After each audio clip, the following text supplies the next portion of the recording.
पिछली बार हम परमेश्वर के वचन से सीख रहे थे, पुरानी वाचा और नई वाचा हमने सीखी थी।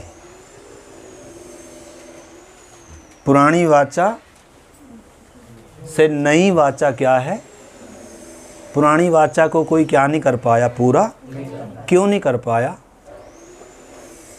व्यवस्था को कोई पूरा क्यों नहीं कर पाया? क्योंकि मनुष्य क्या था? अंदर से पाप का क्या था? गुलाम था। और जितने बलिदान थे, कोई बलिदान क्या नहीं था? सिद्ध नहीं था। और कभी भी उन बलिदानों से पापों की क्या नहीं हुई? ना तो माफ़ी हुई, ना पाप से छुटकारा हुआ, ना वो बीच की दीवार गिरी, और ना पापी का परमेश्वर से क्या हुआ कभी? मेरी तरफ ध्यान से प्रार्थनाओं के साथ सुन। ये कीमती अनमोल वचन है मेरे प्यारे भाई, ये ही जीवन को बदलने वाले वचन हैं।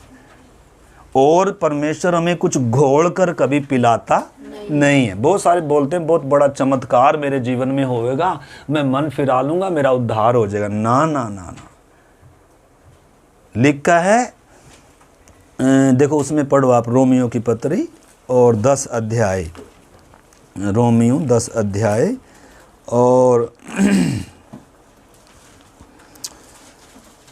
5 से पढ़ो थोड़ा, मैं पढ़ता हूँ। क्योंकि मूसा ने यह लिखा है कि जो मनुष्य उस धार्मिकता पर जो व्यवस्था से है चलता है, वह उसी से जीवित रहेगा, परंतु जो धार्मिकता विश्वास से है वह यूँ कहती है, तू अपने मन में यह न कहना कि स्वर्ग पर कौन चढ़ेगा, अर्थात मसीह को उतार लाने के लिए, या अधोलोक में कौन उतरेगा, अर्थात मसीह को मरे हुओं में से जिलाकर ऊपर लाने के लिए, परंतु वह क्या कहती है? यह कि वचन तेरे निकट है। वचन, ये जो वचन हम क्या कर रहे हैं इस समय? सुन रहे हैं। लिखा है वचन तेरे निकट है और तेरे मुंह और तेरे मन में है। और लिखा है यह वही विश्वास का वचन है जो हम प्रचार करते हैं कि यदि तू अपने मुंह से यीशु को प्रभु जानकर अंगीकार करे और अपने मन में विश्वास करे कि परमेश्वर ने उसे मरे हुओं में से जिलाया है, तो तू निश्चय क्या पाएगा? उद्धार। उद्धार के लिए मतलब कोई विशेष दिन नहीं आएगा। हम कभी ये ना सोचें, बहुत सारे डरे हुए हैं पता नहीं क्या होगा बपतिस्मा लेकर या बपतिस्मा लेने का, पता इसमें कोई ज़्यादा कोई क्या नहीं है। हम परिपक्व होकर बपतिस्मा नहीं लेते, वचन के पंडित बनकर बपतिस्मा नहीं लेते हैं। जब एक पापी व्यक्ति को एहसास हुआ मैं इधर इस पाप में पैदा हुआ पापी और यीशु मुझ पापी के लिए मरा है और इसके ऊपर क्या है परमेश्वर का न्याय, तो उसी समय मैं अब तक पाप की गुलामी में था, पाप की इच्छा पूरी करता था, शैतान के वश में था, सृजनहार का विरोधी था। मैंने परमेश्वर के विरोध में पाप किया। परमेश्वर ने मुझे बड़े ऊंचे मतलब से सिरजा, अब क्रूस पर आकर मेरे लिए प्राण दिया। तो एक गहरा क्या आता है? पाप के प्रति पश्चाताप आता है, नफरत आती है, और मसीह और परमेश्वर के प्रति क्या आती है? अब बहुतों का अभी भी मन क्या नहीं है, बोला भाई जी हमें इन चीज़ों से कोई मतलब नहीं है। बहुतों को वचन सीखने से कोई मतलब, कुछ मतलब नहीं है, मैं सच में कह रहा हूँ। तो आपने समझना, तो जब एक व्यक्ति की आंख खुली, समझ खुली, बुद्धि खुली और उसको एहसास हुआ कि पापी व्यक्ति और मैंने यीशु को क्रूस पर चढ़ाने का जिम्मेदार मैं हूँ, तो उस समय क्या आता है? ये इधर से कटकर पश्चाताप कर कर मन फिराकर बपतिस्मा लेकर इधर आता है। इस काम के लिए चाहे तो एक दिन लग जाए, चाहे सारी उम्र लेकर जाए। किसी के अंदर ये एक दिन में भी हो सकता है, 2 दिन में भी हो सकता है, 3 दिन में भी, और किसी के सारी उम्र भी ना हो, ऐसा भी है। उस व्यक्ति के व्यक्तित्व पर निर्भर करता है, उसका व्यक्तित्व कैसा है, उसका मन कैसा है। वो मार्ग के किनारे का व्यक्ति है जो वचन को कभी सुनने के लिए आता ही नहीं है, वचन को कभी समझने के लिए आता नहीं। लिखा सुना तो है परंतु समझता नहीं है। पंछी आया सब चुरा कर ले गया और पाँव से क्या कर दिया? कुछ रौंद दिया गया। और कुछ कैसे हैं? झाड़ियों से भरे। अच्छी कहाँ बहन जी? झाड़ियों से मतलब संसार की, इसी संसार की जिसमें लगा हुआ है, इसी संसार की चिंता है, इसी संसार का धन दौलत आदर इज्जत भरा पड़ा। परमेश्वर की इच्छा से कोई दूर दूर तक क्या नहीं है, मतलब मेरा बनाने वाला कौन है, मुझे बनाया क्यों है, मेरे लिए क्रूस पर क्यों मरा, इससे कोई बहुतों को क्या ही नहीं है, कोई मतलब नहीं है। तो ये भी क्या नहीं होंगे, इनका भी क्या नहीं होगा, उद्धार नहीं होगा। और तीसरे प्रकार के वे हैं जिन्होंने वचन तो सुना है और लिखा है, आनंद से क्या भी किया है, स्वीकार भी किया है, परंतु ऊपर ऊपर से हैं मिट्टी, नीचे पत्थर हैं, और लिखा है जड़ गहरी नहीं है। और जड़ गहरी नहीं है तो सूरज निकलेगा तो रहेंगे, कष्ट समस्या दुख आएगा तो संगति कहाँ थी फिर प्रभु कहाँ था, प्रार्थना कहाँ थी। तो भाई देखो, बाढ़ें भी आएंगी, आंधियां भी चलेंगी, और बारिश भी आएगी, और घर पर क्या करेंगे भाई, टकराएंगी।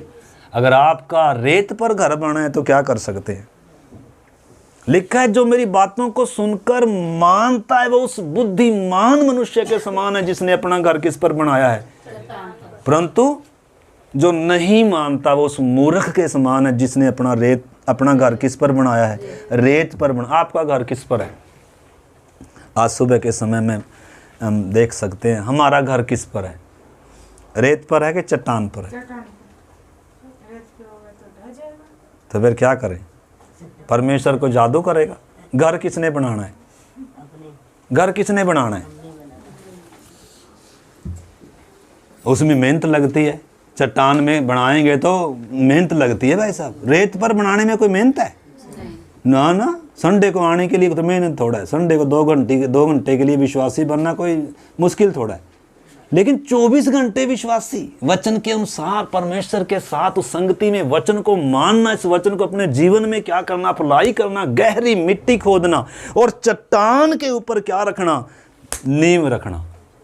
फिर आंधियों से डरेंगे ना, प्रार्थना प्रभु आंधी ना आए। अब भाई आंधी क्यों ना आए, यीशु ने कहा भाई आंधियां तो आएंगी, एक आंधी नहीं आएगी, कितनी आएंगी राजेंद्र जी आंधियां चली, एक बार नहीं लिखा है बाढ़ें आई, और घर पर क्या करेंगी, आपके विश्वास रूपी घर पर क्या करेंगी, आंटी टकराएंगी। तो है, अगर चट्टान पर अभी तक आपने बनाया ही नहीं है तो देखो फिर तो क्या नहीं है, फिर तो हम में से देखो ऐसा है जैसे कोई नाटक हमें बता रहा हो, नाटक बता रहा मैं, कथा कहानी बता रहा कोई, सच्चाई और वास्तविकता परमेश्वर का पवित्र वचन है मेरे प्यारे भाई बहनों। पर सवाल ये है आज मेरा घर किस पर है, सवाल ये है आज मेरा सफ़र कहाँ तक आया, मैंने सफ़र शुरू किया भी है या नहीं किया है। दौड़ तो पूरी तब होगी ना जब सफ़र शुरू ही नहीं किया, तो दौड़ कहाँ से पूरी हो जाएगी। जब काम जीवन में आरंभ भी नहीं हुआ तो पूरा कैसे हो जाएगा। परंतु जितनों ने दौड़ आरंभ की है, आपका सफ़र कहाँ तक आया है, जितनों के जीवन में एक अच्छा काम आरंभ हुआ है, कितनों के जीवन में उसका पूर्ति की तरफ जा रहा है। हमारा आत्मिक स्तर कहाँ तक बढ़ा है, हमने कहाँ तक बढ़ना है, हम कहाँ तक आए हैं, हमें कहाँ तक जाना है कर कर। मतलब मसीह जीवन कोई धोखे में नहीं है, स्पष्ट है। इधर देखें मेरी तरफ, मसीह जीवन क्या नहीं है, कोई धोखे में। यीशु ने कहा जो मेरे पीछे चलेगा वो कभी भी अंधकार में नहीं चलेगा। मतलब उस व्यक्ति को मालूम है जिस पर मैंने विश्वास किया है वो कौन है, मैं कहाँ से आया और मैं कहाँ जाऊँगा और मुझे चलना कैसे है। मेरे जीवन में रास्ते में कौन कौन से पड़ाव आएंगे, कौन कौन से पड़ाव, यानी कि अगर कनान में जाना है तो रास्ता किधर से ही है, किधर से ही है, कोई शॉर्टकट नहीं है। परंतु आज ज़्यादातर विश्वासी कौन सा रास्ता चाहते हैं, शॉर्टकट रास्ता, आसान रास्ता। जैसे मिस्र में थे ना, पहला जीवन था ना, ऐसा ही जीवन जीना चाहते हैं जिसमें कोई अनुशासन ना हो, जिसमें कोई क्या ना हो, परमेश्वर के लिए हृदय में कोई जगह ही ना हो, पाप के लिए ही हो, संसार के लिए ही हो, बस शैतान ही क्या करता रहे और समय चूसता रहे। मतलब संसार की इच्छा अभिलाषाएं।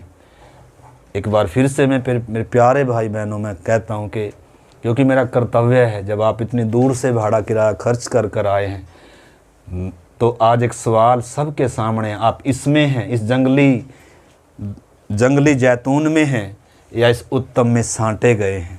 अगर इस जैतून में हैं तो आपके ऊपर कटाई कितनी हो चुकी है, कहाँ तक आप आए हैं बपतिस्मे में, और कितनी देरी है, कितनी देर लगेगी मरने में अभी, संसार के लिए, पाप के लिए। लिखे संसार से मित्रता तो क्या है, परमेश्वर से बैर है, दंड की आज्ञा हो चुकी है। ठीक है ना। तो इस करके मेरे प्यारे भाई बहनों, आज एक बार फिर से आप प्रार्थनाओं के साथ क्या कर सकते हैं। बहुतों ने इन्हीं दिनों, प्रभु की जब आगमन निकट है, तो इन्हीं दिनों मेरे प्यारे भाई बहनों आपने क्या करना है, निर्णय, जब सत्य आपको मालूम चल, आपको मालूम है परमेश्वर का वचन कहता है कि तू जाकर उनकी क्या खोल, आंखें खोल। आंखें क्या हैं लोगों की, बंद है, सोए पड़े हैं, दुनिया को मालूम ही नहीं क्या होने जा रहा है, सोए हुए हैं। शारीरिक तौर पर तो जाग रहे हैं, कमा रहे हैं, खा रहे हैं, नूह के समान है, लेकिन आत्मिक तौर पर सोए पड़े हैं, इनको मालूम ही नहीं क्या होने जा रहा है। आध्यात्मिक तौर पर अंधकार फैला हुआ। यीशु ने कहा, कह रहा तू जा उनकी क्या खोल, आंखें खोल। सबसे पहले तो क्या करें वो, ताकि वो अंधकार से किधर आए, अंधकार से किधर आए, ज्योति में आए। किसने आना है, जबरदस्ती खींचेगा परमेश्वर। आपने अंधकार में पड़े हुए को मालूम चलना, मैं एक अंधकार में चल रहा हूं, मैं अंधकार में हूं, मैं अंधकार हूं। इफिसियों 5:8 कहता है तुम तो पहले इसमें आए हो, कह रहा तुम तो पहले अंधकार थे परंतु अब प्रभु में क्या हो, ज्योति हो। तुम तो पहले क्या थे, अपने पापों और अपराधों में क्या थे, मुर्दा थे, परंतु मसीह में क्या किए गए, जिलाए गए। यानी कि एक पहले का जीवन है, एक बाद का जीवन है, एक मसीह के बिना का जीवन है, एक मसीह में जीवन है। जो मसीह में है वो नई सृष्टि है, उनके ऊपर दंड की आज्ञा नहीं है। खाली विश्वास करने से कुछ होगा थोड़ा, होगा थोड़ा बहन जी। हमारा विश्वास ये है, देखो दिन ऐसे चल रहे हों और हमारा सिर्फ बहुतों का तो संडे के लिए 2 घंटे विश्वासी है, बहुत सारे 15 दिन में एक बार आते, बहुत सारे 1 महीने में क्या करते हैं। यानी कि जब इतना निकट समय है, कितना और अधिक संगति चाहिए, कितना और अधिक क्या होना चाहिए। अगर ट्रेन का समय हो गया और आप थोड़ा दूर हैं तो क्या करेंगे, क्या करेंगे। अगर आप जागृत हैं, आपको समय मालूम है कि समय पूरा हो गया और ट्रेन क्या है, आने वाली, और मेरा क्या नहीं करेगी इंतज़ार, तो क्या करेंगे, चाय पिएंगे घर में बैठकर, क्या करेंगे, अरे भागेंगे। पर इधर तो क्या, अभी भी ट्रेन आने वाली है और हम सोए हुए हैं, या यीशु मसीह की आगमन निकट है और हम क्या हैं, सोए हुए हैं, संसार में सोए हुए हैं। नौकरी है, घर हैं, बच्चे हैं, परिवार हैं, बिजनेस है, व्यापार है। पतरस ने हज़ारों साल पहले बोल दिया, अरे सब काम जलने जा रहे हैं। इसलिए तुम्हें पवित्र चाल चलन और भक्ति में कैसे मनुष्य होना चाहिए, उस दिन की बाट किस रीति से जोड़ना चाहिए। पहली सदी की विश्वासियों की आशा क्या थी, नई धरती की आस देखते थे। लिखा है अब्राहम किसकी बाट जोता था, एक स्थिर नगर वाले नगर की क्या जोता था, पुराने समय का एक विश्वासी जिसको परमेश्वर का भेद कुछ भी खुलकर नहीं मिला, क्रूस से उस पार का व्यक्ति है एक, लेकिन वो भी कैसे रहा, परदेसी और यात्रियों के समान। लिखा है वो उस स्थिर नेम वाले नगर की क्या जोता था, बाट। हमें बाट जोड़ने के लिए बोला गया किसी की, कोई आने वाला है, चोर की ना ही आएगा। मैंने कई बार बताया, यहूदी समाज में जब लड़की की मंगनी होती है तो कैसे होती है, लड़का अपने माँ बाप के साथ किधर आता है, लड़की के घर में आता है, ऐसे सब बैठे होते हैं, परिवार, मेज बिछी होती है और क्या होता है वहाँ एक दाख रस का प्याला रखा होता है। लड़का क्या करता है, जब बात सब ठीक हो गई और सेट होगी तो बाद में आखिरी जो काम करने वाला वो क्या है, वो उस दाख रस से क्या करता है, आधा पीकर प्याला मेज पर रख देता है। और फिर लड़की की अगर सहमति है, उसको अगर ये रिश्ता मंजूर है, ज़बरदस्ती किसी, ना माँ बाप फोर्स करेगा, ना लड़का फोर्स करेगा, और ना कोई और तीसरा व्यक्ति क्या नहीं करे, क्योंकि लड़की क्या हो गई है, समझदार है। बच्चे को कभी बपतिस्मा नहीं दिया जाता, किसको दिया जाता है? आपको मालूम है इसहाक के लिए पत्नी लेने के लिए जब वो आया, एलियाजर आया, किसको लेने, दूध पीती बच्ची को लेने आया था क्या? किसको लेने के लिए आया था? जो जवान है, जो कुंवारी है, जो काम धंधा है करती है, जिम्मेदारी को समझती है। और जैसे ही एलियाजर उधर कुएं के पास आया, उसने क्या कहा? मेरे स्वामी की दुल्हन वही होगी होने वाली जिससे मैं क्या मांगूंगा? पानी मांगूंगा, और वो कहेगी ले तू भी पानी पी, और तेरे बाद में तेरे ऊँटों को भी क्या करती हूँ, जब तक पिलाती रहूँगी तब तक वो क्या ना हो जाए। आंटी जी, आंटी जी सुन लीजिए प्लीज़, थोड़ी देर है, अभी जाएंगे, तो तब तक मैं उसको भर भर कर पिलाती रहूँगी, तब तक क्या ना हो जाए उसके 10 के 10 ऊँट, क्या ना 10 थे या कितने थे, छक ना जाए। देखो क्या बोलेंगे, मूर्ख नहीं बोलेंगे क्या? इसको काम नहीं है कि लड़की हो घर में? हम तो यही बोलेंगे, हम तो इतने बुद्धिमान हैं, इतने समझदार हैं, कोई ऐसा काम करेगा तो हम तो बोलेंगे तो मूर्ख है, इसको घर काम नहीं है क्या? हाँ, हमारी सोच ऐसी है। प्रभु के लिए कुछ करना, प्रभु के लिए कुछ करना, या प्रभु के आत्मिक संगति करना, वचन सीखना, ये मूर्खता है आज के विश्वासियों के लिए। आज्ञा मानना मूर्खता है इनके लिए। कुछ थोड़ा बोल कर देख लो, मतलब ही नहीं, तो क्या समझा जाए फिर? दुल्हन में है, विश्वासी कलीसिया में है, किस में है? क्या समझेंगे बताओ? प्रभु किसके लिए आ रहा है? बताओ किसके लिए आ रहा है? भीड़ इकट्ठा ट्रॉली लेके आएगा, जहाज लेकर आएगा, सबको भीड़ को चढ़ा के ले जाए, ताकि उधर भी जाकर क्या बना दे। हम जिनके संसार में से निकलने का मन ही नहीं है, जिनको संसार प्रिय, उधर लेकर जाएगा क्या? तो कोई चमत्कार करे प्रभु हमारा, हमारी एकदम इधर आएगा, खड़ा होकर ज्योति चमकेगी, हो प्रभु, और तब हम क्या करेंगे? मन फिर आएंगे? ऐसा होगा क्या? लिखा, जो वचन तेरे मुंह में है, जो तू सुन रहा है, यही वो उद्धार का क्या है?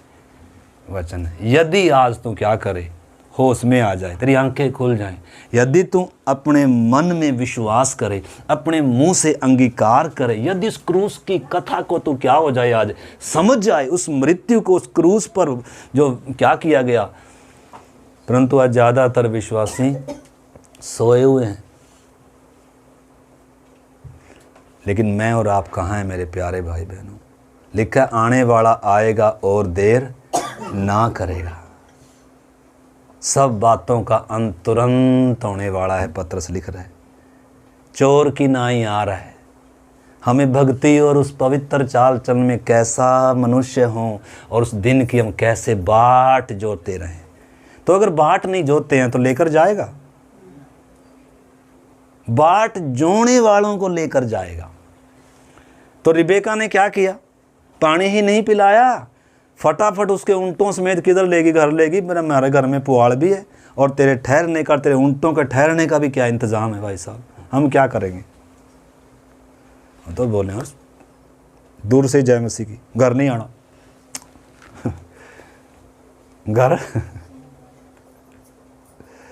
घर आना, इधर आ जाएंगे मन संडे को। आते रहो, चाहे सारी उम्र आते रहो। बुद्धि क्या नहीं हो रही, अभी भी समझ में नहीं आ रही क्रूस की कथा आ रही है, पाप की भयानकता और परमेश्वर का अनुग्रह कितना कीमती है। क्या कर सकते हैं फिर? कुछ किया, कुछ घोल कर पिलाया, नहीं जा सकता, कुछ नहीं किया जा सकता। अगर ये बात समझ में नहीं आ रही तो इस करके मेरे प्यारे भाई बहनों, इस चीज़ को हमने सुना। तो हम पिछली बार देख रहे थे नई वाचा में क्या अंतर है, पुरानी वाचा में क्या अंतर है। पुरानी वाचा क्या थी? एक छाया थी, मतलब वो क्या थी? मतलब क्या नहीं थी? पक्की नहीं थी। अगर पक्की होती तो उसने मिटना नहीं था, परंतु वो टूट गई। क्यों टूट गई? क्योंकि उस व्यवस्था से क्या नहीं था? पाप से छुटकारा नहीं था। तो पुरानी वाचा में एक व्यक्ति जो था वो अभी भी क्या था? उसके अंदर पाप क्या कर रहा था, राज्य कर रहा था। ठीक है ना। तो परमेश्वर ने बहुत सारी बातें आप खुद क्या कर सकते हैं, उसको हमने कई बार इसको सीखा है, पुरानी वाचा और नई वाचा में क्या अंतर है। तो उसमें पुरानी वाचा से लिखा है, नई वाचा उत्तम प्रतिज्ञाओं के साथ बांधी गई। इसकी जो प्रतिज्ञाएं क्या हैं, उत्तम है। इसमें जो बलिदान है वो उत्तम है, इसमें जो लहू है वो उत्तम है, इसका जो मध्यस्थ है, उसका मूसा था कि मनुष्य मध्यस्थ था, परंतु इसका मध्यस्थ यीशु मसीह है। ठीक है ना। और बहुत सारी बातें हैं इसमें। और इसका जो महायाजक है, वो पुराने जो उसमें व्यवस्था के अनुसार महायाजक होता था, उसको तो मृत्यु रहने नहीं देती थी। वो तो पहले अपने लिए बलिदान चढ़ाता था, वो तो शुद्ध है ही नहीं था। लेकिन इस नई वाचा में जो महायाजक है, जो मध्यस्थ है, जो मेमना है, जो लहू है, जो प्रतिज्ञाएं हैं, वो बहुत क्या हैं, उत्तम और उच्च कोटि की हैं। मतलब उसमें पत्थर की पटियाओं पर लिख कर दिया था, खोद कर दिया था। लेकिन नई वाचा में क्या है, अंदर मांस और हृदय रूपी पट्टियों पर क्या कर रहा है परमेश्वर, खोद रहा है, आत्मा के द्वारा खोद रहा है। इतना गहरा क्या है काम है ये मेरे प्यारे भाई बहन। इस चीज़ को हमने क्या करना होगा, समझना होगा। ठीक है ना। तो इब्रानियों की पत्री 1 अध्याय, 2 अध्याय, 3 अध्याय आप पढ़ते जाओ, वो उसमें इसकी अगर गहराई आपने समझी। पहला अध्याय क्या कह रहा है, पूर्व युग में परमेश्वर ने बाप दादों से थोड़ा थोड़ा कर कर बातें की, परंतु इन अंतिम युगों में हमसे पुत्र के द्वारा क्या करी, जिसको उसने सब वस्तुओं का क्या ठहराया, वारिस ठहरा। दूसरा अध्याय क्या कह रहा है, ऐसा बड़ा उद्धार, इससे निश्चिंत रहकर हम कैसे बस। तीसरा अध्याय क्या कह रहा है, ऐसे करके जब आप जाओगे। चौथा अध्याय क्या कह रहा है, अभी एक विश्राम बाकी है, वो विश्राम में कभी प्रवेश नहीं कर पाए। 5वां अध्याय, 6ठा अध्याय, 7वां, 8वां, 9वां, 10वां, 11वां, पूरा। अब आप उसको जब पढ़ोगे, इब्रानियों की पत्री कितनी गहरी है। अभी दूध पीने की क्या नहीं है, उम्र नहीं है। दूध पीने वाला कोई कहाँ नहीं जाएगा दुल्हन में दूध पीने वाले को कभी दुल्हन लिखा है, जो क्या होगी, जो क्या होगी, उसके डील डोलता में जवान होगी, जो परिपक्व हो गए, जो जयवंत हो गए, जो पिता की इच्छा के लिए, प्रभु की इच्छा के लिए जो समर्पित हैं, जो उसके पीछे चल रहे हैं, जो उसने साधन दिया है, जो हमें चलाने के लिए आया, जो हमें ले जाने के लिए आया, जो हमें तैयार करने के लिए आया। अगर उससे हमारा संबंध ही ना हो, उसकी कोई आज्ञाकारी ही ना हो, जिसने देखो, जिसने दुल्हन को तैयार करके लेकर जाना है या तैयार करना है, उससे हमारा क्या ही ना वो कोई पानी गिलास में, चलना इधर से, मुझे काम है वो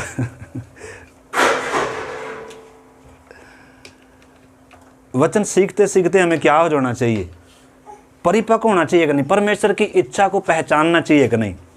क्या बच्चे दूध की निपले रहने चाहिए हर समय। एक समय था जब हम दूध पीते थे, एक समय था जब हम गिल्ला करते थे, क्या बिस्तर माँ अपने आप क्या करती थी, साफ करती थी। लेकिन एक समय आया है ना, अब क्या करें। जब बालक थे तो बालकों की सी समझ थी, बालकों की तरह बोलते थे, बालकों की तरह करते थे। लेकिन क्या बनना है, सयाना होना है। क्योंकि आपके निर्णय के ऊपर अनंत काल आपका क्या है, आधारित है। आपके निर्णय के ऊपर स्वर्ग या नरक, उद्धार आधारित है। आपका अनंत काल कहाँ बीतेगा कल कर आपने निर्णय लेना है। आप परमेश्वर का चुनाव करेंगे या किसका चुनाव करेंगे, अपनी इच्छा का चुनाव करेंगे। पिता की इच्छा का चुनाव करेंगे या अपनी इच्छा का चुनाव करेंगे।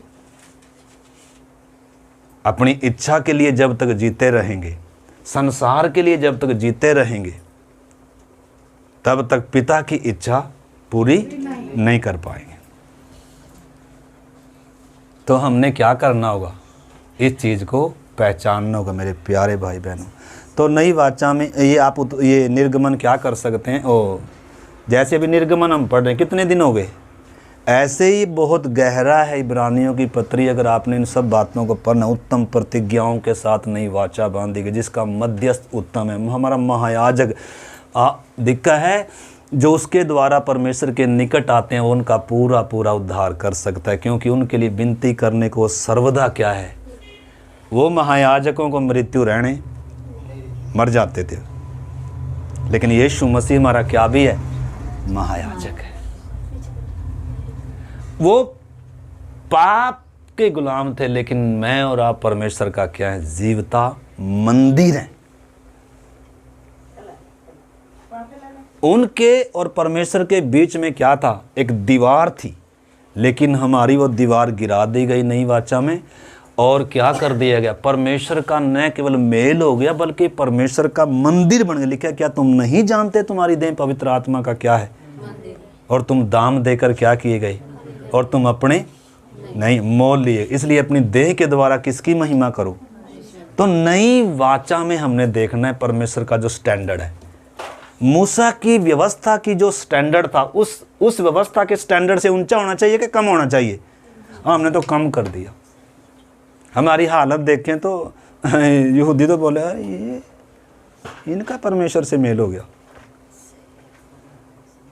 देखो यहूदी का एक स्टैंडर्ड कैसा था। देखो यीशु मसीह क्या कह रहा है, मत्ती 5 अध्याय का 17 से, जल्दी पढ़ेंगे। मत्ती 5 का 17 से। परमेश्वर ने कहा था ना, मैं नई वाचा बांधूंगा, कहा था ना, पिछले दिन देखा था। कैसी वाचा, उनके अंदर से पत्थर का हृदय निकालूंगा, मांस का दूंगा, उन पर शुद्ध जल छिड़कूंगा, शुद्ध हो जाएंगे। उनके अंदर नई आत्मा, नए सिरे से क्या करूंगा, यानी कि नया जन्म दूंगा, और उनके अंदर अपनी आत्मा क्या करूंगा, डाल लूंगा, और उनको ऐसा कर दूंगा कि वो मेरी विधियों पर क्या करेंगे, चल, यानी कि जो नई वाचा में बांध दूंगा वो उसमें क्या होंगे, वो चलेंगे। क्योंकि पुरानी वाचा में क्या नहीं कर पाया इंसान, पूरा नहीं, क्योंकि पाप का गुलाम था। ठीक है ना। आइए जल्दी से हम निकाल लें, 17 से पढ़ें, मत्ती 5 का 17 से।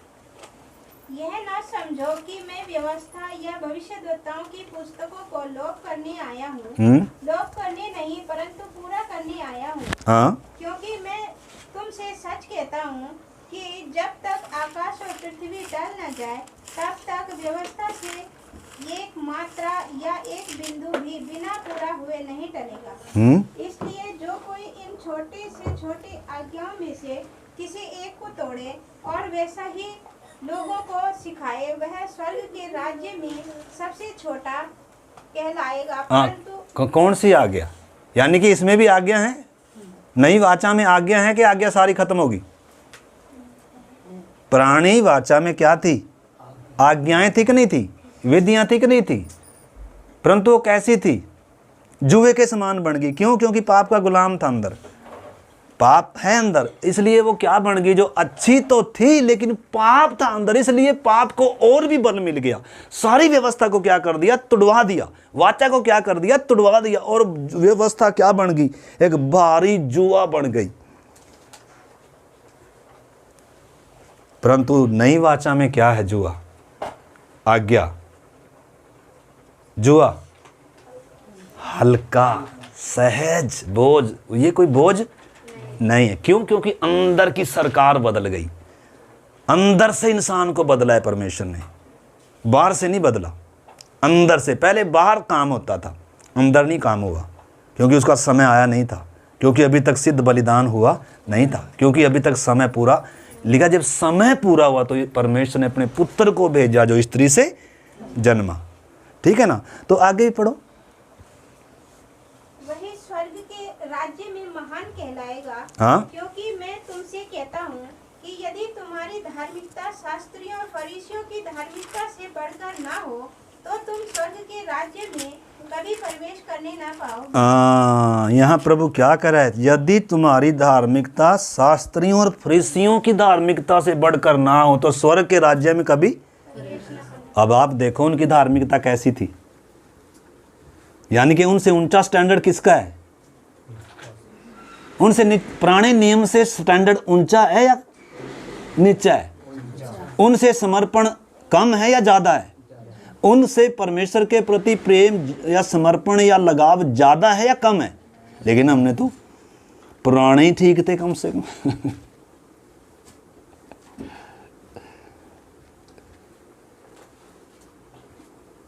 परंतु ये कैसे आता है?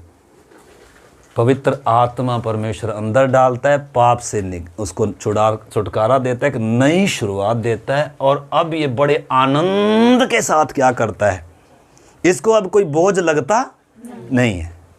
नई वाचा में क्या है? परमेश्वर के अनुग्रह से हमें क्या मिला है? उद्धार मिला, हमारे कर्मों से नहीं, व्यवस्था पालन करने से नहीं।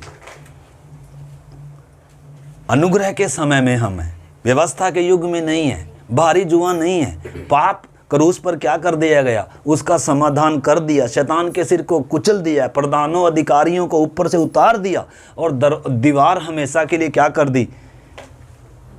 हटा दी। लेकिन कितने लोग हैं जो मेल मिलाप कर लिया? आज हम अपने जीवनों को, मेरे प्यारे भाई बहनों, एक बार फिर से आज एक बार हम जांच सकते हैं, मैं कहाँ हूँ, मैंने कहाँ तक जाना है, मेरा लक्ष्य क्या है, मैं जिंदा क्यों? क्या खाने पीने के लिए जिंदा है? हम किसके लिए जी रहे हैं? आज हम किसके लिए जी रहे हैं? अपने आप से अगर हम पूछे आज हम किसके लिए जी रहे हैं? अपने लिए तो जी रहे हैं। यीशु के लिए, परमेश्वर के लिए कब जिएंगे? एक और जन्म मिलेगा स्वर्ग में जाकर। अपनी इच्छाओं की पूर्ति के लिए तो जी रहे हम। तो अगर अपने लिए जी रहे हैं, तो अगर स्वार्थी जीवन जी रहे हैं, तो फिर पाप फिर से क्या करेगा? राज्य करेगा। शैतान फिर से क्या करेगा? तो हमारी मर्जी है, तो हम अपने आप को जिसको सौंपेंगे वही हमारे ऊपर क्या करेगा? राज्य करेगा। आज्ञाकारिता को सौंपेंगे तो धार्मिकता क्या करेगी? अनुग्रह में हम क्या करेंगे? परमेश्वर में हम क्या करेंगे? आनंदित होंगे, क्योंकि आज्ञा अब भी है। इसलिए प्रभु ने कहा, यदि जो कोई मेरी इन आज्ञाओं में से एक को भी तोड़े, ठीक है ना? तो इसका मतलब क्या है? नई वाचा का स्टैंडर्ड बीरू जी क्या है? पुरानी वाचा से ऊंचा है। परंतु ये आसान कैसे हो गया? परमेश्वर ने पाप से छुटकारा देकर, जहाँ पाप पहले क्या करता था? ड्राइवर था। पाप क्या करता था? चला रहा था, इंसान को मार कर रखा था, परमेश्वर का शत्रु बना कर रखा था। परमेश्वर ने क्रूस के द्वारा पाप से छुटकारा देकर अब इसके अंदर जहाँ पाप था वहाँ कौन भेज दिया? पवित्र आत्मा भेज दिया ड्राइवर के तौर पर। परंतु हम ड्राइवर को क्या नहीं करते? अपना जीवन देते नहीं है। अंदर तो आ गया, लेकिन ड्राइवर उसको अपना ड्राइविंग सीट अभी तक उसको दी। अभी तक हम अपनी इच्छाओं से क्या हैं? अपनी भावनाओं में अगर चलाए चले, अगर पवित्र आत्मा से परिपूर्ण नहीं होंगे, पवित्र आत्मा को सौंपेंगे नहीं, परमेश्वर के वचन के अनुसार अगर हम समर्पित नहीं होंगे, तो जयवंत जीवन नहीं है।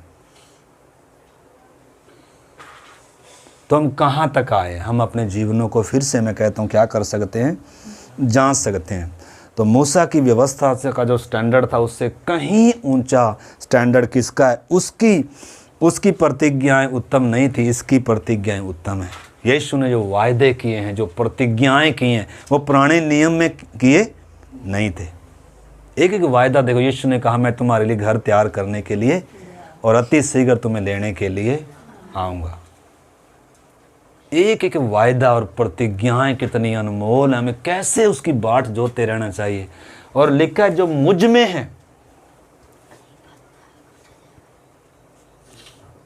और फलता है, मैं उसको, पिता क्या करता है? उसको छांटता है। और क्या करेगा? वो छांटेगा, ताकि क्या हो?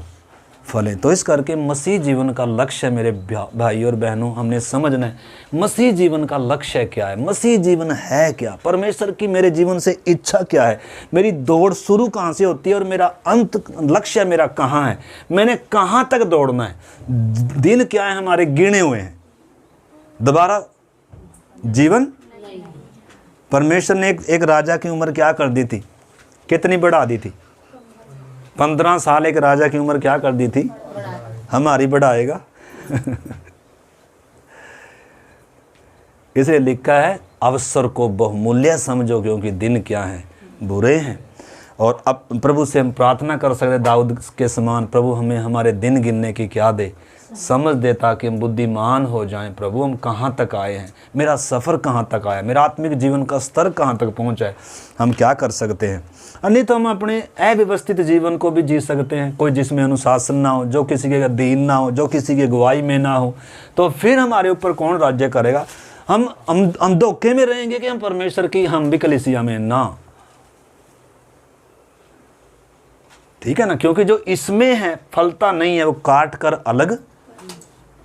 आज बहुत सारे शायद काट कर अलग कर दिया हो, घर में आराम से बैठे हो, हम तो सीधा किससे जुड़ रहे, ओ बड़े पास्टर से जुड़ रहे, बड़े पास्टर से जुड़ रहे, क्या यीशु मसीह से जुड़ रहे हैं, क्या कलीसिया से जुड़ रहे हैं। मेन विषय ये है, कलीसिया आपस में क्या है, सब एक दूसरे के क्या हैं, अंग है।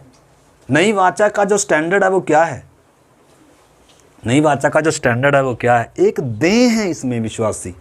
हम सब क्या हैं, एक भवन के एक पत्थर हैं जो आपस में सब क्या हैं, जुड़े हुए हैं, जिनमें एक आत्मा है, जिनमें क्या है, एक ही आत्मा है जो सबको एक ही लक्ष्य की ओर लेकर जा रहा है, जिनका एक ही लक्ष्य है कि यीशु मसीह ने ऊंचा होना है, यीशु मसीह की महिमा होनी है। इस करके सबका क्या है, पहली सदी में लिखा है वो सब क्या थे, एक मन के, एक चित्त थे, और सब क्या था, उनका साझा था। मतलब क्या नहीं था, मतलब उनके बीच में क्या नहीं था, मेरा मैं नहीं था, सब एक था। ये नई वाचा का जो स्टैंडर्ड है क्या है, कितना ऊंचा है। लेकिन आज कितना डिफरेंट है मेरे प्यारों, कितना बदलाव आ चुका है, कितना मतलब वचन से कलीसिया हट चुकी है, और कोई इस चीज़ को ज़्यादातर समझने के लिए क्या भी नहीं है, तैयार भी नहीं है। परंतु मेरे प्यारे भाई बहनों, हम सब समझ क्यों वचन सीख रहे हैं, ताकि हम पहचानें कलीसिया क्या है, कलीसिया में मेरा स्थान क्या है, कलीसिया के प्रति मेरी जवाबदेही है, मेरी जिम्मेदारी है, मैं कलीसिया का अंग हूँ। हमारी देह में कोई अंग अगर काम नहीं कर रहा है, अगर देह के लिए, पूरी देह के लिए अगर कोई काम नहीं कर रहा है, कोई भी अंग एक काम नहीं कर रहा है, तो उसको क्या समझेंगे, मरा हुआ समझेंगे ना, कि जिंदा समझेंगे। जिसका हाथ है सूख जाता है, कोई काम नहीं करता, क्या बोलते हैं, सूखे हाथ को क्या बोलते हैं, मर गया।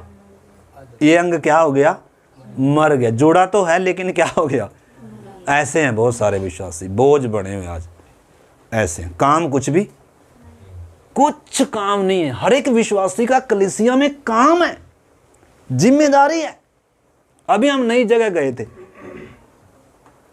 वहाँ 2-3 परिवार तो बेचारे ऐसे थे, नए थे, अपने ज़रूरत से ज़्यादा क्या किया, इतना अच्छा खाना भी किया, बहुत सारे लोग आए। लेकिन कुछ ऐसे थे, पानी का गिलास भी इधर से उठाकर इधर तक नहीं रखा, उल्टा खा कर चले गए।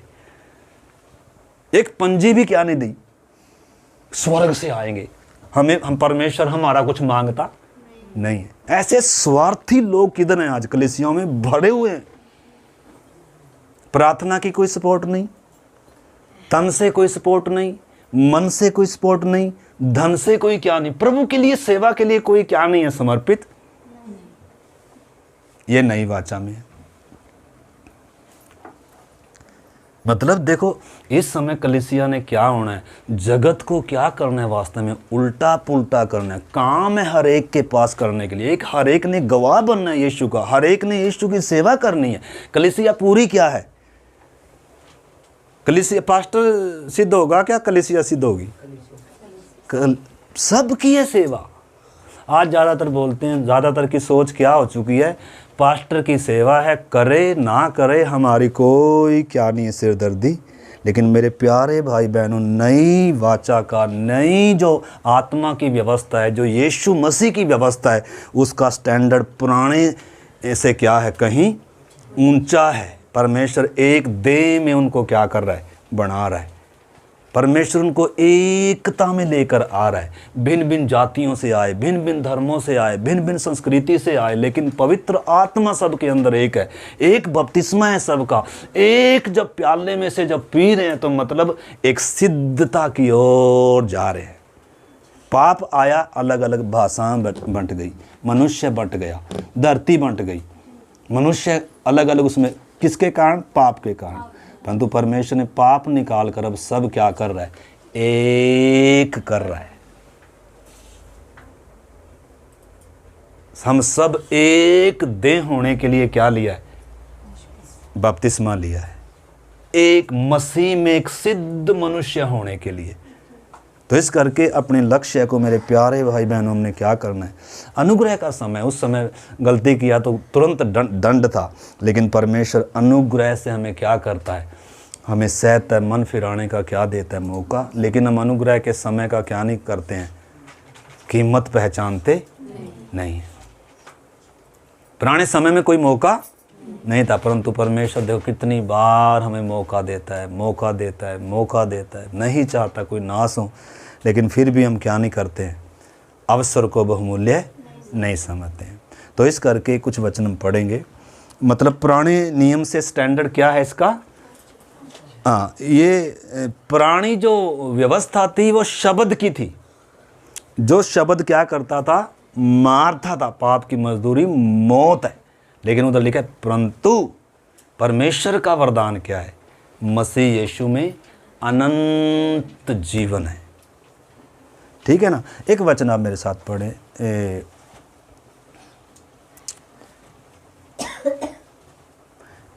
गलातियों की पत्री 6:2।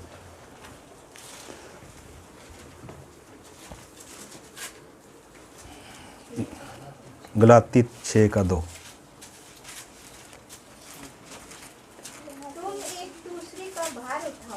तुम एक दूसरे का भार उठाओ और इस प्रकार मसीह की व्यवस्था को पूरी करो। इस प्रकार मसीह की व्यवस्था को क्या करो? पूरा। यानी कि मसीह की भी एक व्यवस्था है, नई व्यवस्था है, उसका स्टैंडर्ड ऊंचा है।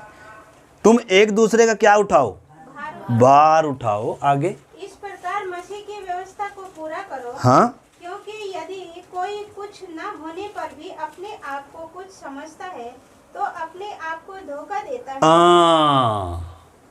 साफ लिखा है, यदि कुछ ना कर कर भी वो अपने आप को क्या कर रहा है? बहुत ही कुछ समझ के बैठे। ज्यादातर विश्वासी कलीसिया में कोई उनका भाग नहीं है, कोई संबंध संपर्क, और वो सोच कर बैठे हम भी कलीसिया में हैं। धोखे में आज बहुत सारी दुनिया धोखे में मेरे प्यारे भाई बहनों जी रही है। पता ही तब लगेगा जब यीशु आएगा और इनकी इधर ही डपली, उनमें कहीं हम भी तो नहीं हो।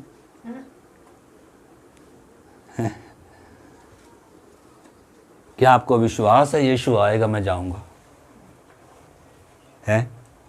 क्या आप स्वर्गीय बातों की खोज में हैं? प्रभु की आगमन को प्रिय जानते हैं? क्या आप संसार से दूर जा रहे हैं एक एक दिन? क्या संसार में अभी? क्या आपने सफ़र शुरू किया है? सफ़र पूरा तो तभी होगा जब सफ़र क्या किया होगा? बोलो यीशु मसीह के लहू की प्रार्थना करें। कर रहे हैं अभी। आइए एक वचन और पढ़ेंगे। यूहन्ना 13:34-35। यूहन्ना 13 अध्याय उसका 34। मैं तुम्हें एक नई आज्ञा देता हूँ। यानी कि पुरानी नहीं है। यानी कि क्या है? चेलों के लिए, विश्वासियों के लिए नई आज्ञा क्या है भाई जी? एक दूसरे से प्रेम रखो। हाँ, जैसे मैंने तुमसे प्रेम रखा, हाँ, वैसे ही तुम भी एक दूसरे से प्रेम रखो। हाँ। यदि आपस में प्रेम रखोगे तो इसी से सब जानेंगे कि तुम मेरे चेले हो। हाँ, अब हम चेले होने का क्या करें? अगर दावा करें लेकिन आपस में क्या ना रखें? अंग का अंग से क्या नहीं है, कोई संपर्क ही नहीं है, कोई क्या ही नहीं है। मतलब एकता है ही नहीं है, एक मन है ही नहीं है। अंदर एक आत्मा भी है, एक बपतिस्मा भी है, एक देह में है, एक सिर के अधीन है, लेकिन आपस में कोई क्या नहीं है? कोई मिलना ही नहीं है, कोई संगति नहीं है, कोई लगाव ही नहीं है, कोई फोन ही नहीं है, कोई बात ही नहीं है। तो क्या कहेंगे फिर? ऐसे सोच वाले व्यक्ति को क्या कहा जाए? बताओ। मसीह किस लिए आया? कलीसिया कौन है? पहली सदी की कलीसिया कैसे स्थापित हुई, आप प्रेरितों के काम 2 अध्याय में पढ़ सकते हैं। जब पेंतेकुस्त का दिन है, लिखा जितनों ने वचन ग्रहण किया उन्होंने क्या लिया, बपतिस्मा लिया, और वे क्या हो गए, उनमें मिल गए। और मिल गए का मतलब है वो किस में जुड़ गए, मसीह में आ गए, नई सृष्टि होगी। अब इनका काम अलग है, पहले के समान अब ये नहीं है, इनकी सोच पूरी बदल गई। लेकिन आज तो बपतिस्मा लेकर भी क्या नहीं बदली, सोच बदली नहीं है। तो नई वाचा का स्टैंडर्ड फिर ऊंचा कहाँ था, नई वाचा का स्टैंडर्ड ऊंचा कहाँ था फिर। तो हम अपने जीवनों को क्या कर सकते हैं, जांच सकते हैं। मतलब एक दूसरे के प्रति कर्तव्य है, एक दूसरे के प्रति प्रभु ने क्या दिए हैं हमें, कलीसिया के प्रति प्रभु ने हमें क्या दिए हैं, कुछ जिम्मेदार दिए हैं, आज्ञाएं दी हैं। जगत में हम ज्योति हैं, पृथ्वी का हम नमक हैं। अगर वो काम ही नहीं करते, अगर वो हमारे जीवन का लक्ष्य ही नहीं है, हम मसीह के गवाह। लिखा तुम जब पवित्र आत्मा पाओगे तो क्या पाओगे, सामर्थ, और तुम मेरे क्या बनोगे, गवाह बनोगे। अगर वो हमारा लक्ष्य ही नहीं है, अगर वो हमारे मन में दूर दूर तक वो विचार है ही नहीं है कि मैंने भी गवाह बनना है, मैंने भी अपनी दौड़ को पूरा करना है, मैंने भी कलीसिया में क्या होना है, अपनी जगह को पहचानना है, तो फिर क्या समझा जाएगा है।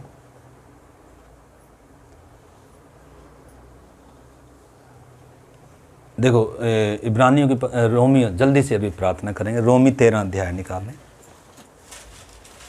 पहले 12 अध्याय निकाल लें, 1 से पढ़ें। रोमी 12 का 1 से।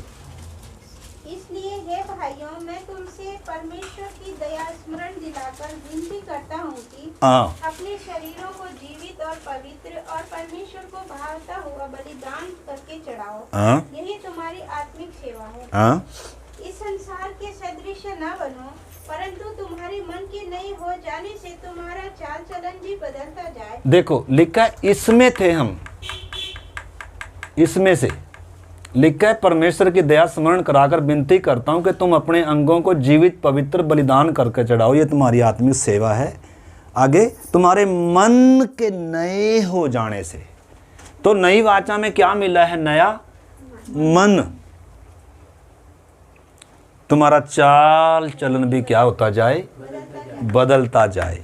यानी कि बदलना कुछ है, बाकी क्या, चाल चलन बदलना है। पूरा चाल चलन क्या होना है, पवित्र होना है, क्योंकि हम सदा उस पवित्र परमेश्वर के साथ रहने जा रहे हैं। तो पवित्र होना चाहिए कि नहीं, मन, विचार, चाल चलन, व्यवहार। इसलिए तो इधर रखा, इसलिए तो आत्मा अंदर दिया, इसलिए तो वचन दिया। अगर हमारा ये लक्ष्य ही ना हो, पवित्रता हमारी खोज ही ना हो, मसीह के स्वभाव में आना हमारी खोज ही ना हो, लक्ष्य ही ना हो, प्रयास ही ना हो, तो फिर उसको क्या कहा जाएगा, अज्ञानता कहा जाएगा या बचपना कहा जाएगा। हमें और क्या होने की ज़रूरत है, मसीह में परिपक्व होने की ज़रूरत है, समझदार होने की। पौलुस भी कहता है जब मैं बालक था तो बालकों की सी क्या थी। मसीह जीवन में एक समय दूध पीने का होता है, मसीह जीवन में एक समय बालक का होता है, लेकिन एक समय आता है क्या होना है, जवान होना है, सयाना होना है। अपना क्या करना है, अपने जगह को, अपने काम को क्या करना है, पहचानना। हर एक को काम है अंग में। इस देह में कोई अंग ऐसा है जिसका काम नहीं हो, चाहे छोटा नाखून है, इसका भी क्या है, काम है। परंतु हमारा कलीसिया में कोई काम है, कोई काम है कलीसिया में, देह में। हम अपने जीवनों को जांच सकते हैं। इसका और पढ़े, इस संसार तुम परमेश्वर की भली भांति और सिद्ध इच्छा अनुभव से मालूम करते रहो। लिखा संसार के सदृश ना बनो, परंतु तुम्हारा चाल चलन बदल जाए, ताकि परमेश्वर की इच्छा को क्या कर सको, पहचान सको कि चलना कैसे है, अब करना कैसे है। उसके लिए क्या करना पड़ेगा, मतलब एक समर्पण की मांग है, ठीक है ना। एक परमेश्वर के ऊपर वो भरोसा, उसका क्या है, उसकी दरकार है मेरे प्यारे भाई बहनों में। अगर वो हमारे जीवन में नहीं आएगा तो हम कभी भी पिता की इच्छा को पहचान नहीं पाएंगे। हमारी इच्छा या परमेश्वर की इच्छा, या तो हमारी इच्छा होगी या किसकी होगी, परमेश्वर की। इसका 13 अध्याय निकालो। देखो अभी हम प्रार्थना करें, परंतु मैं थोड़ा सा और इसके विषय में आपको 13 अध्याय क्या कह रहा है इसका। 13 का अगर शुरू से पढ़ोगे तो उसमें क्या है, पहले अगर आप 12 का, हमने 12 पूरा नहीं पढ़ा, 12 का अगर 9 से पढ़ते हैं, 9 से अगर आप पढ़ें या एक मिनट, अगर पूरा 12 ही पढ़ लें तो उसमें देखो 4 से पढ़ो सिस्टर। हाँ, क्योंकि जैसे हमारी एक देह में बहुत से अंग हैं, हाँ, और अब अंगों का एक ही सब सा काम है, अंगों का एक ही सा काम नहीं, वैसे ही हम जो बहुत हैं मसीह में एक देह होकर मसीह में एक देह होकर आपस में एक दूसरे के अंग हैं, आपस में एक दूसरे के क्या हैं, अंग हैं, अंग हैं।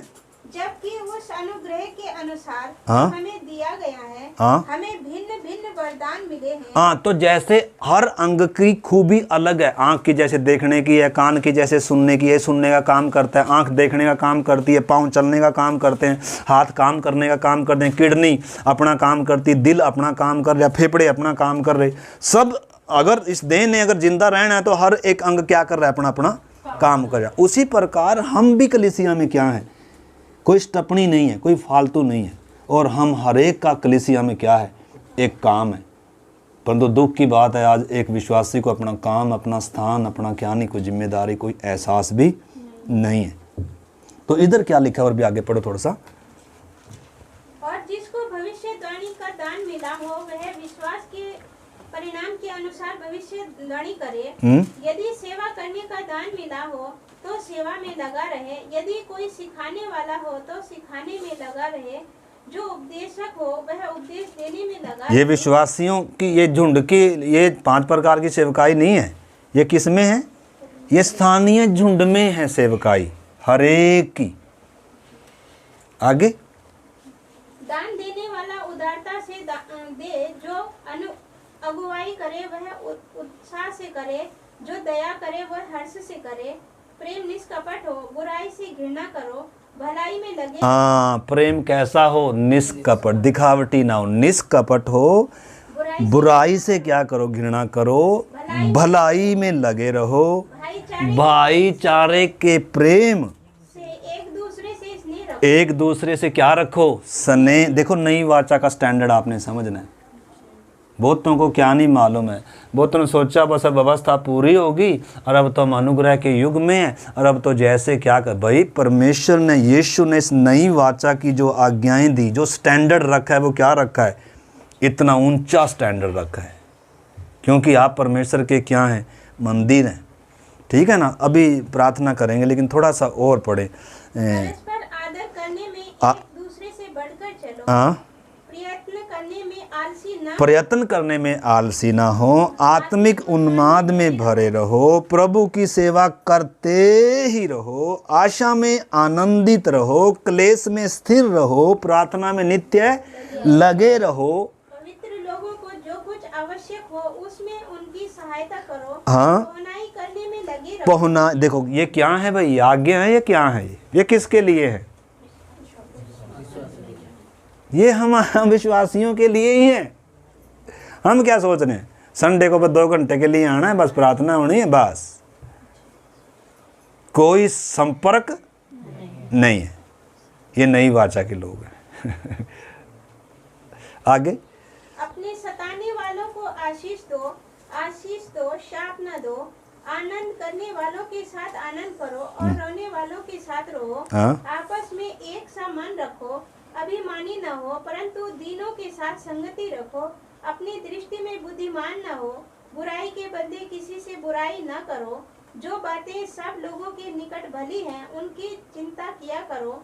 जहाँ तक हो सके तुम भर सब मनुष्यों के साथ मेल मिलाप रखो। हाँ, सब मनुष्यों के साथ क्या रखो, मेल मिलाप। हाँ, देखो तो स्टैंडर्ड देखना आप नए नियम का, नई वाचा का जो स्टैंडर्ड है, स्वर्ग में जाने वालों का जो स्टैंडर्ड है, पृथ्वी पर रहने वालों का स्टैंडर्ड क्या था, अलग था, लेकिन स्वर्ग में जाने वालों का स्टैंडर्ड अलग है। आत्मिक लोगों का स्टैंडर्ड अलग है, जिनके लिए यीशु क्रूस पर मरा, जिनके अंदर पवित्र आत्मा आया, जिनको नया जीवन दिया है प्रभु ने, उनके लिए स्टैंडर्ड ऊंचा है। परंतु दुख की बात है आज अपना लक्ष्य किसी को क्या नहीं है, ज़्यादातर को मालूम नहीं है। बस 2 घंटे के संडे के क्या है विश्वासी हैं। आगे बहन जी। हे प्रियो, बदला न लेना, परंतु परमेश्वर के क्रोध को अवसर दो, क्योंकि लिखा है, बदला लेना मेरा काम है, प्रभु कहता है, मैं ही बदला दूंगा। परंतु यदि तेरा बैरी भूखा हो तो उसे खाना खिला, यदि प्यासा हो तो उसे पानी पिला, क्योंकि ऐसा करने से तू उसके सिर पर आग के अंगारों का ढेर लगाएगा। बुराई से न हारो, परंतु भलाई से बुराई को जीत। यीशु ने कहा ना, पहले कहा गया था कि क्या करना है, बैरी से और अपने पड़ोसी से ही क्या करना है। लेकिन अभी मैं तुमसे क्या कह रहा हूँ, अपने सताने वालों के लिए क्या, मतलब एक नई व्यवस्था दे रहा है यीशु मसीह। ठीक है ना। इसका 13 अध्याय में वो शब्द है। तो 13 अध्याय जब शुरू करते हैं तो राज्य के प्रति कर्तव्य है हमारा, मतलब पर हर एक विश्वासी ने समझना है जो हमारी सरकार है उसको किसने नियुक्त किया है, परमेश्वर ने। राज्य के प्रति भी हर एक क्या है, शासकीय अधिकारियों के क्या रहना, अधीन रहना, सरकार के नियमों का क्या करना, पालन। मतलब क्या है, देखो स्टैंडर्ड क्या है, स्वर्ग के नागरिकों का स्टैंडर्ड क्या है, ऊंचा है। न केवल कलीसिया में अनुशासन है, बल्कि कलीसिया के बाहर भी एक विश्वासी कैसे जीता है, अनुशासन में। संसार के समान नहीं है ये, अंधेर करने वाला नहीं है ये, स्वार्थी नहीं है ये चीज़ को मेरे प्यारे भाई बहनों समझना। हम कौन सा वचन सुने, ये दूध नहीं है, ये शुरू की बेसिक बातें नहीं है, ये आगे चल के किधर की बातें हैं, नई वाचा का स्टैंडर्ड हम देख रहे हैं। आगे पढ़ो थोड़ा सा बहन जी। 13 का अगर आप 1 से पढ़ोगे तो उसमें हम जाएंगे तो देर हो जाएगी, आप घर पे जाकर पढ़ना, ठीक है ना। इसलिए कर भी दिया करो, क्योंकि शासन करने वाले परमेश्वर के सेवक हैं और सदा इसी काम में लगे रहते हैं। इसलिए हर एक का हक चुकाया करो, जिसे कर चाहिए उसको कर दो, जिसको महसूल चाहिए उसको। मतलब आगे क्या दे रहा है, देखो क्या है ये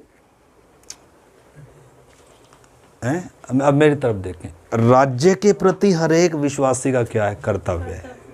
कलीसिया के प्रति, पड़ोसी के प्रति, यानी कि हर एक जो नई वाचा में बुलाए गए लोग हैं, ये हमारे लिए तो असंभव है, लेकिन अंदर परमेश्वर का क्या डाला गया है, प्रेम। अंदर क्या डाला गया, पवित्र आत्मा। हाथ में क्या दिया, वचन।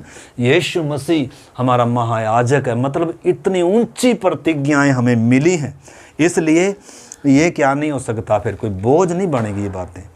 यीशु का जुआ क्या नहीं है, कोई भारी नहीं है। तो इसका अब 8 से और 10 तक पढ़कर फिर हम प्रार्थना करते हैं। आपस के प्रेम को छोड़ और किसी बात में किसी के कर्जदार न हो, क्योंकि जो दूसरे से प्रेम रखता है उसी ने व्यवस्था को पूरा जो मतलब दूसरे की चिंता करता, प्रेम रखता, उसी ने क्या की है, व्यवस्था पूरी की है। परंतु आपने समझा इधर अनुशासन में कोई क्या नहीं है, अनुशासन में, क्योंकि कई बार अनुशासन के कारण क्या है, कई बार कईयों से कठोर व्यवहार भी है। उसका मतलब उधर उस बात को समझना, वो जोड़ना, क्योंकि बहुत सारे बोलते हैं प्रेम प्रेम आगे रखते हैं, लेकिन अनुशासन को, छड़ी को, इनको क्या कर देते हैं, इग्नोर। परमेश्वर जिसे प्यार करता है क्या भी करता है, ताड़ना करता है, और जिसे पुत्र बनाता है क्या भी है, कोड़े भी है। प्रेम है, इसमें कोई सबूत नहीं, लेकिन प्रेम किसमें भी है, समझाने में, ताड़ने में, उनमें भी प्यार है। ताड़ रहे हैं तो उसका मतलब ये नहीं है प्रेम नहीं है, समझा रहे हैं तो उसका मतलब ये नहीं कि प्रेम नहीं है। क्योंकि बहुत सारे क्या सोचते हैं, बस प्रेम ही करते रहे, हमें ताड़े ना, हमें समझाएं ना, हमें डांटे ना, हमारी गलतियों के प्रति क्या ना करें, तो वो तो फिर क्या है, देखो गलत है। तो एक दूसरे के प्रति इधर कर्तव्य बताया गया है कि जिसने क्या किया है, दूसरे से प्यार किया, दूसरे के लिए जिया और दूसरे की चिंता करी, उसी ने क्या करी है, नए नियम की व्यवस्था को क्या किया है, पूरा किया है। तो यीशु की व्यवस्था, रोमी 8 का 1 पे पढ़े, उसमें लिखा है जीवन की आत्मा की व्यवस्था, ठीक है ना। तो इसमें आगे भी पढ़े बहन जी। क्योंकि यह है, वे विचार न करना, हत्या न करना, चोरी न करना, लालच न करना, और इनको छोड़ और कोई भी आज्ञा हो तो सबका सारांश इस बात में पाया जाता है, अपने पड़ोसी से अपने समान प्रेम रख।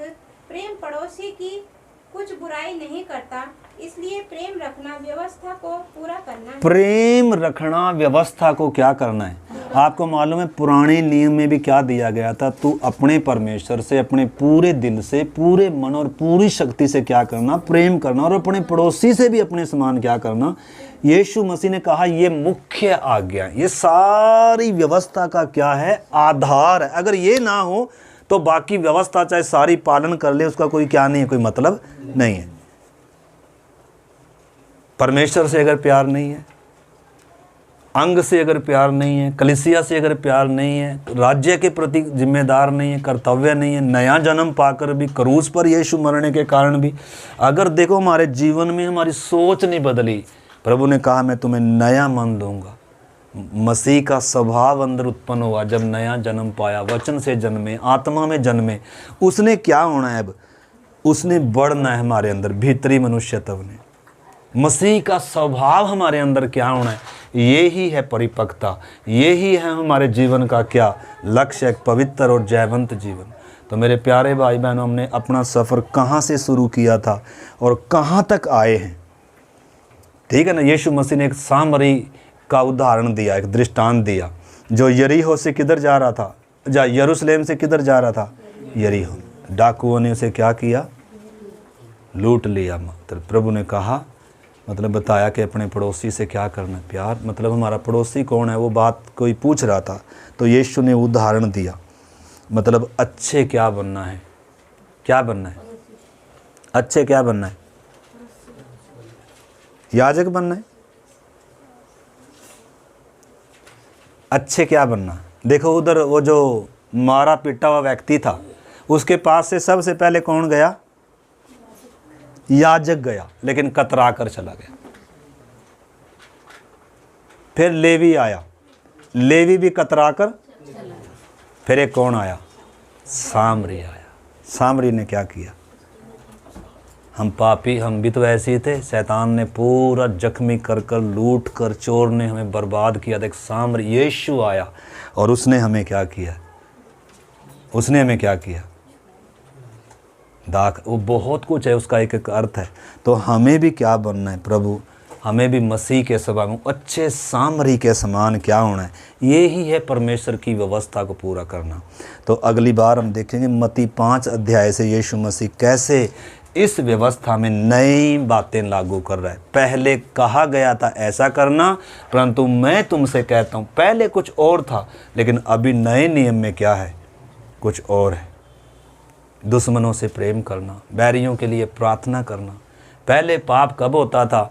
जब पाप किसी के साथ मिलकर आपस में कर दिया, लेकिन अब पाप क्या है? पहले हत्या क्या थी? जब किसी को खून कर दिया, परंतु अब हत्या क्या? यानी कि अब स्टैंडर्ड क्या है? आइए मेरे प्यारे भाई बहनों, हम नई व्यवस्था को, परमेश्वर ने जो हमारे हृदय की मांस की पट्टिकाओं पर लिखी है आत्मा के द्वारा, हालेलुया, आत्मा हमारे अंदर उस काम को करने दें। आइए एक समर्पण करें मेरे प्यारे भाई। सबसे पहले हमें हमारा लक्ष्य मालूम हो, हमारा स्थान मालूम हो, हम कहाँ पैदा हुए हैं, हम किसकी संतान हैं, हम कहाँ साँटे गए हैं।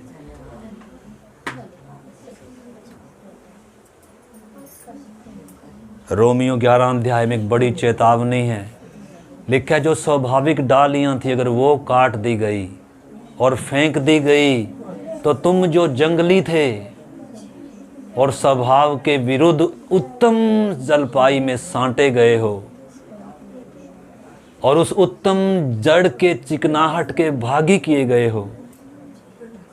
Hallelujah, hallelujah. अगर स्वाभाविक डालियों को नहीं छोड़ा तो हमें कैसे छोड़ेगा? हमारा स्टैंडर्ड उनसे कहीं ऊंचा है मेरे प्यारे भाई बहनों। उन्होंने वाचा को तोड़ दिया, वो फल नहीं लाए, लेकिन अगर हम फल नहीं लाएंगे, हम वाचा को तोड़ेंगे। हालेलुया। अगर हम फल ना देंगे तो डाली के समान काट कर अलग कर दिए जाएंगे और सूख जाएंगे और डाली सूखी हुई आग में झोंक दी जाएगी। आइए आज एक समर्पण करें मेरे प्यारे भाई बहनों।